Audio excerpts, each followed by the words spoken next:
Здравейте, казвам се Румен Стефанов от град Ловеч и работя в завода за санитарна керамика в град Севлиево вече 18 години. Днес се намираме в участък Бяла инспекция и с две думи ще обясним за какво става дума самата работа. Участъка има за цел да даде завършен вид на изделията преди да се глазират и да идат към пещи за изпичане, което дава вече завършения вид на така познатата ви на вас санитарна керамика. С две думи да обясним, има доста манипулатори и средства, с които спестяват ръчния труд на човека в завода. Всичко е механизирано, условията са добри, има лични предпазни средства, които са на разположение на работниците. Както виждате, работим с маски, с очила, с тапи, с цел запазване на нашето здраве.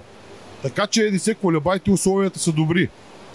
Относно заплащането искам да кажа, че ние чувстваме се независими от финансова гледна точка. Имаме много добър социален пакет и мисля, че се струва да пробвате да работите при нас. Ние сме един сплотен и хубав колектив. Заповядайте при нас, пробвайте, мисля, че ще останете доволни.